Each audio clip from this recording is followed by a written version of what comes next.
Hi, guys, and welcome to the writing sprints on the Write Better Fiction with Shirley Jump channel. We got started right at 4 o'clock, which is good. I think I had everything all set up because I did, as Tearstone suggested, I set up a little list and it's actually saved my bacon a few times because there's a million little tiny details to remember. And, watching it at the same time and trying to make sure that it's running because I have finally got smart and I was like, wait, I have a TV in my office that I don't watch during the day. I should just put it on the channel so that I can make sure that the live stream is running. And so I know it took me a while to figure it out. So, anyways, I did that so I can make sure I can look over there and I can see Daisy hopping up on the couch and getting down because it's almost supper time for her. So she's hungry. It's been a long week. I don't know about you guys, but I can't believe January is finally going to be over tomorrow. It feels like January went on for 5 years. It was just a long, long week here. I had a ton of networking events that I ended up going to, 3 events last night alone. And when I say I'm exhausted, I mean I'm exhausted. But I still did work on the book a little bit each day, and that is the one that I am doing along with the boot camp. People that are taking my boot camp course, I'm also writing a book at the same time. I'm not quite at the same place where we're talking about in the book, but I should be this weekend. Because in the boot camp, we're talking about the first turning point, and I figured out my first turning point. I just have like a scene left to write to get there. And that's what I'm going to be working on today with the writing stream. So if this is your first time here, hi Angela, hi Silver Ollie, nice to see you guys. If this is your first time here, we write for about 15 minutes and then I chat afterwards. And sorry, I look like crap. I'm seriously exhausted and still have to go and get ready for another event tonight. I have to go to a fundraising gala, so I'm going to go in and do all the things. Um, we write for 15 minutes and then I answer writing questions in between, and then we write for 15 minutes, and that's how it goes. It's pretty simple, pretty straightforward. I know lots of people like to do like these long 1 or 2 hour sprints, but or not even sprints, writing sessions. And while I think it can work well, I struggle to sit in my chair and write steadily for that amount of time. I'd spend a lot of time just kind of looking at the screen thinking, what am I going to write next? So when it's 15 minutes, for me, that works really, really well.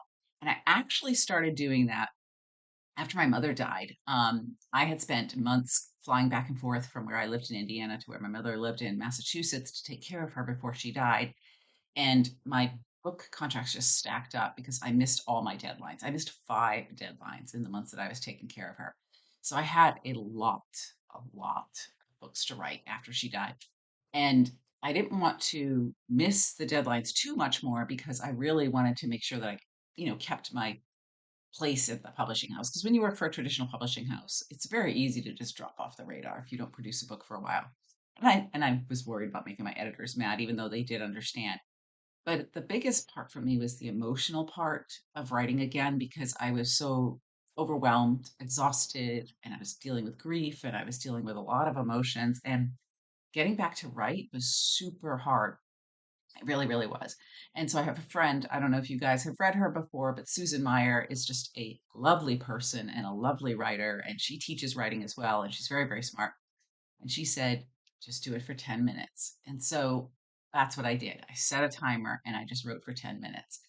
Words weren't necessarily good, and I could literally barely do the 10 minutes, and then I have to get up and go have a cry or go for a walk or something like that, anything to get my mind off work and the stress I was feeling and deal with the other emotions I was going through. Gradually, 10 minutes became 15 minutes, became 30 minutes, became a whole day of working. And it's not like I write for 8 hours a day. I think I would fall apart if I did that. But I write for 1 or 2 hours a day. And then a lot of the rest of my day is business stuff or working with clients or bookkeeping or whatever. But that 10-minute thing really, really helped. And I think it takes all the pressure off of you when it's a really short sprint. And so that's part of the thinking behind my 15 minutes. And thank you so much, Angela. I appreciate it.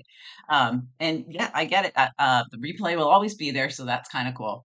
Monday is the manuscript feedback session, and I will check during our writing sprint to see if anybody submitted anything. And if nobody submits anything by tonight, then I won't have time to look at the 200 words that you guys are submitting before Monday, and I will cancel. I get that it's kind of like terrifying to put your work out there in the public, but if you do want some feedback, I will drop the link in there in a little while. So let's start with our first little sprint. And like I said, I'm going to be working on my book that I'm doing alongside the bootcamp course.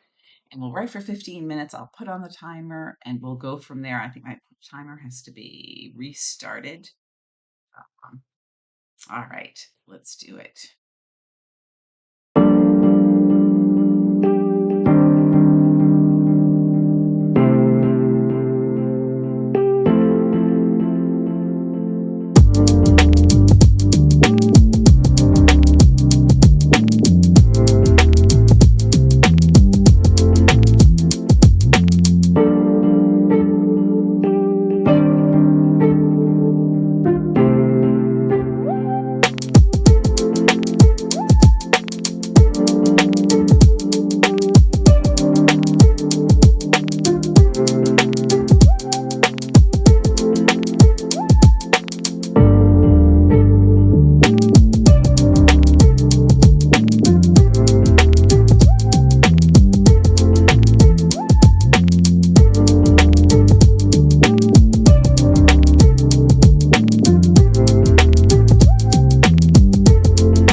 guys. And Heather, great to see you here. And you guys can see that Daisy's just had it. Her day's been pretty long too. She's laying in the corner of my couch against the YouTube pillow, which she's not supposed to lay up against because it's white.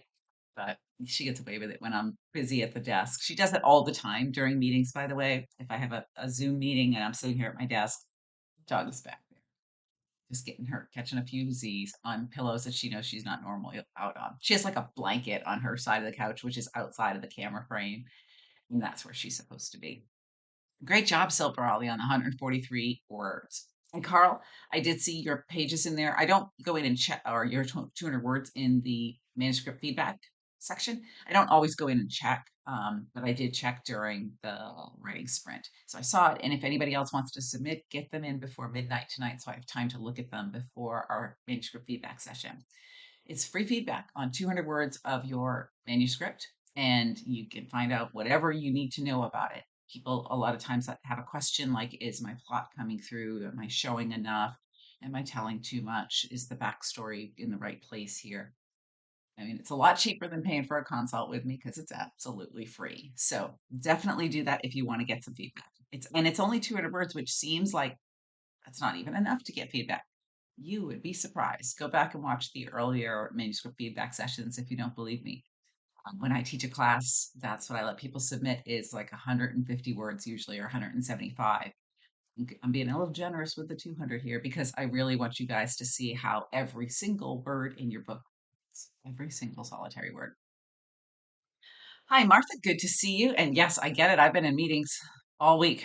It seems like my to-do list for work is just, it's like it's exploded from the regular to-do list that I normally have onto like a scrap piece of paper. And then I've got another scrap piece of paper here. And you know what? I'm just going to put that aside and look at it Monday. I'm just not even going to get to it between here and there. Because sometimes you got to take a break from work. And this weekend, I'll be planting. I've got some seeds coming and I've got to move some shrubs from the front to the back and some ones that are in the back to a different place. So I'm pretty excited to be able to have some time in the garden. And it's not ridiculously cold here in Florida. So it'll be fun to work in the garden. And Gayla asked me about entering the Love Inspired contest, which I think is great.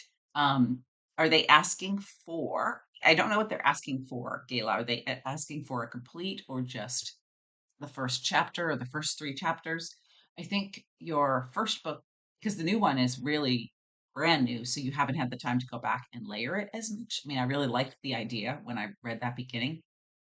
It's depending on how much you've gone in and written and how layered it is, and if you really feel like the conflict is coming through. I got to say that when you write for Harlequin, the big thing they want to see, or maybe it's just me when I write a book for them, they really want to see conflict. They always want me to add more internal conflict, especially because that's the thing that gets in the love in between the love story, right? So the internal conflict has to be really clear and come through on the page. So if you depending on which first chapter you think is really strong, because I only read like 5 pages of the new book, that's when I would submit the one that you love the most and the one that you think has the strongest chance. And if you're submitting to Love Inspired, make sure there is a reference to God in there somewhere in that first chapter. It doesn't have to be heavy handed. If you've read mine, they're not, I very rarely have any kind of like super religious thing in there, but they want to see that you can fit the line parameters. Don't put Halloween in there. Don't put things in there that could be offensive to people that are religious because they're very, very, very strict about that with particular line for Harlequin. But it is a good line to work for. So I think it's a great thing to go and submit, get the practice, and get some feedback too, hopefully. So, how'd you guys do? Did anybody write the cold January scene? I was just thinking about that because it's been cold here until like 2 days ago and I am such a baby. I still have like warm fuzzy socks on, and I think it is like 75 out right now. Yes, 74 degrees outside, but it feels so cold to me still because I can't handle it. I grew up in Massachusetts, and you would never know it. So, if you guys have not joined the boot camp, we are on, I think, week 3 very soon. Um, and that one you get 10% off if you use code YouTube. And you don't have to worry about being behind or anything like that. The boot camp is we drop one lesson per week, but you don't there's no like set schedule or anything for it for you anyways. You just write and you watch the lesson as you need it. It's because it's a new course, so I'm just dropping it as I go, and it's got 12 components to it, 12 weeks. And it takes you through everything from planning the book to developing the character to writing a turning point, layering in a subplot, creating a really powerful black moment, doing your revisions, all of those different steps you have to take to go from beginning to end with a book. And my plan is to write at least a first draft of a book between here and when the 12 weeks end, which I guess is kind of ambitious because I'm still recording the last 4 videos. So it's a lot of work to create the handouts, write the book, and do the videos and have my regular day to day stuff. But it's been fun. And it reminds me of what I should be doing as I write as well. So when I sat down to do, and I don't have my pages in front of me, I don't think. No, they're over by my couch. When I sat down to write the turning point for the novel that I'm working on, I came up with everything that I talked about in my video because I was like, I got to do that too. Because I tell you guys to come up with 6 ideas for anything, and I did that for my turning point as well. And I really like the turning point that I came up with as my 6th idea. So I'm pretty excited to write it. And it comes at the end of this particular scene right here. So it should be pretty cool. Anyways, um, let's do another sprint, another 15 minutes, and let me know if you have any writing questions. You could drop them in the chat, and let me know if you try the prompt that I've got.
startled me when the little timer went off. I was right in the middle of writing the scene, getting so close to where I'm doing that first turning point.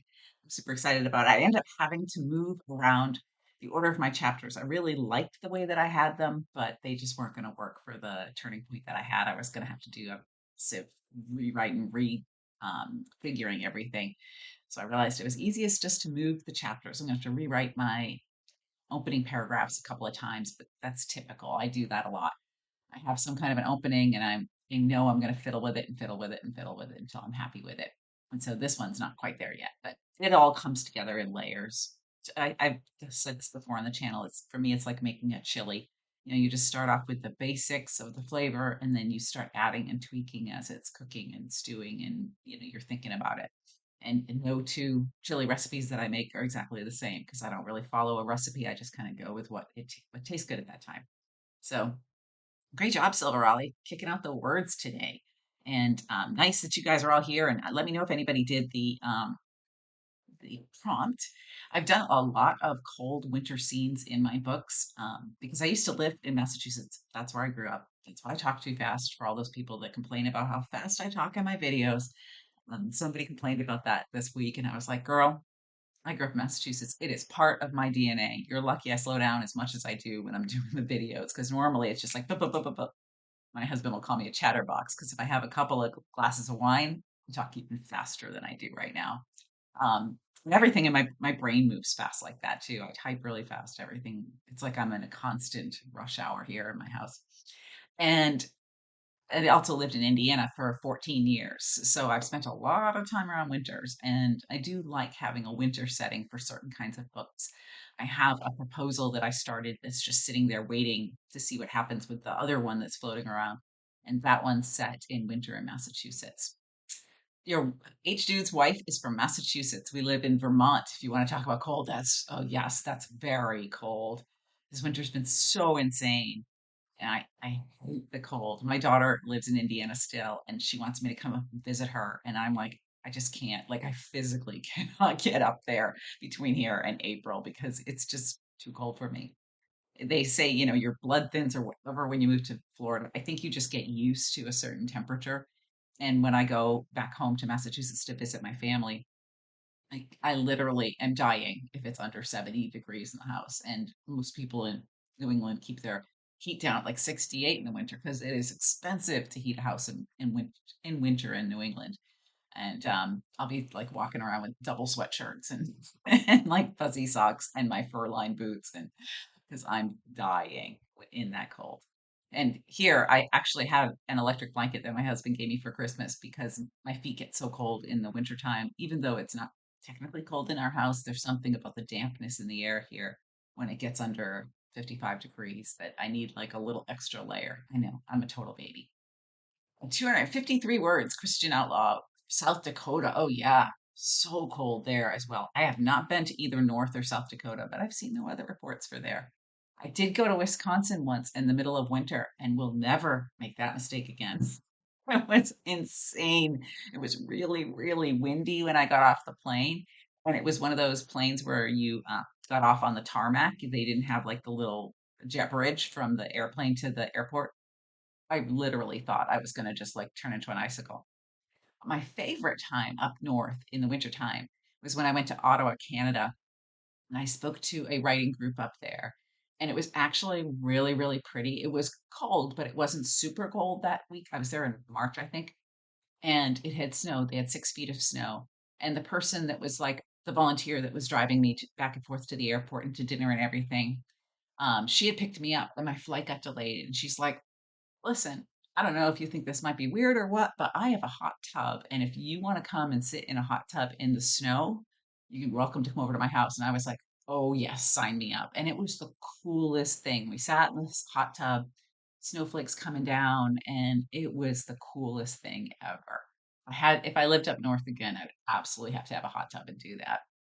And Heather, yeah, Indiana is super cold, and especially the closer you get to Chicago, like the wind in Chicago is brutal, brutal, especially if you're in downtown and with the way the buildings are, it's like being in a wind tunnel. And I was in Fort Wayne, so it was further east. We got a lot of like lake effect kind of weather. but it wasn't as bad as other parts like southern India, not like western India. I'm very geographically challenged. So it wasn't super bad, but it was 0 there last week when I was talking to my daughter, and I was like, "This is why I have not booked a plane ticket to come up and see you." Yes, I love her, but I do not love any of the rest of them. So soon I will go up there, probably when it warms up just a little bit, because my very favorite running trail that I've ever been on is in Indiana, and I want to be able to go when I can at least get on that trail and do a couple of runs because it goes through this college campus. It goes down into this park and across this bridge that goes over a river. And it's just beautiful. And it connects with like a golf course that has a park that surrounds it. I love it. I could run it every day of my life if I didn't have to live there to do it. And so I always like to go when it's warm enough that I can do that trail and get that beautiful scenery that's just so gorgeous. Okay, so we have time to do like a 10-minute one. So I'm going to change the timer because I have to go to a gala tonight. So I've got to go and do all the things here and get on a fancy dress and all that stuff. But it's a fundraiser for a good cause, so I'm okay with that. And we'll do the one more. So if you have a question about writing, now's the time to ask it. And don't forget, you can still sign up for the boot camp and write a book along with me over the next 12 weeks. Or if you just want to get, or both, if you want to get feedback on 200 words, scroll back up in the chat and you can get the link to submit for the Monday manuscript feedback session, which is free. All right, let's do 10 minutes.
we go. That was good. You guys did a great job. And Heather said you spent 19 years up in Indiana. Yeah, it's just definitely cold. Um, Glad you guys joined me today. I was looking forward to this all day. I did work on the book a little bit earlier today because I really wanted to get to this point, and we got like, I don't know, like a page away from my first turning point. So close, but almost. And that's what the weekend will be for, when there's no distractions from work and no gala things that I have to go to, and I can just sit here and write. So I'm really looking forward to that. As always, I appreciate you guys joining me because this is the highlight of my week, to get to sit here and talk writing with people. And the only thing that would make it better is if we were all in a room and we could just talk writing for real. It would be really awesome because I love doing that. And when you work from home, like, you don't talk to a whole lot of other writers. Great job, Silver Ollie. Great job, everybody. You guys are the bomb. And I can't wait to see you next week, and on Monday for the manuscript feedback session, which will be live. And it's on Monday at 3 o'clock. We do that every other week. So check out the courses, check out the free handouts. All of that stuff is linked in my description, because I'm trying to give you guys as much writing education as I possibly can. So thank you for joining me. Thanks, Jason.